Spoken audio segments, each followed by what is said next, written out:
In Afghanistan today, the Taliban said it was behind the coordinated attacks in the south that began with 3 suicide bombings outside a government compound and ended in a long gun battle in a marketplace. At least 22 people were killed. There has been a surge of violence in Afghanistan, and increasingly the targets are politicians. Seth Doane now reports from Kabul. It was 2 years ago when Fawzia Koofi wrote this troubling message to her daughters. Maybe today is the day I will die. Her now published farewell letter was written because, as an outspoken member of parliament in Afghanistan, Koofi's a target of the Taliban. Right now, I think the terrorist acts are the biggest threat for me and for others. For me, more because I talk against them. Her father, also in parliament, was assassinated, as were 3 of her brothers. You're willing to die for your job, for this country? We will die one day.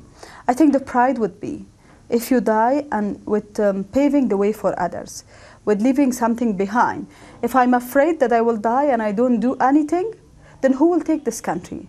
Targeted killings in Afghanistan are up more than 100% since 2009, according to the United Nations.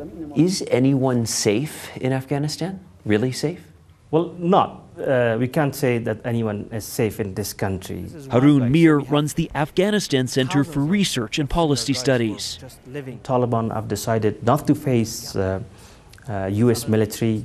Instead, they have focused on terrorist attacks, both on civilians and Afghan government institutions. In 2 recent suicide attacks, the Taliban unleashed a surprising new weapon that allowed them to get past police and security: bombs hidden in turbans.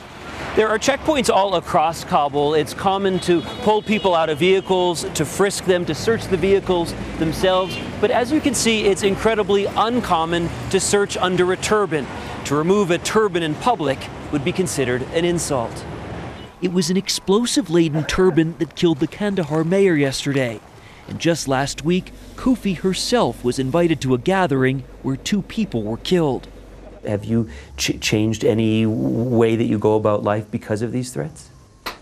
I did a little bit, but you know, when it comes to assassination and planned killing, nothing can protect you. Guards stand by her front gate, and she admits sometimes she even travels disguised in a burqa. I know what I'm doing can make a difference for my future and for my daughter's future and for other women and children of this country. Then it's worth sacrificing our life. A sacrifice that's become disturbingly familiar here. Seth Doane, CBS News, Kabul.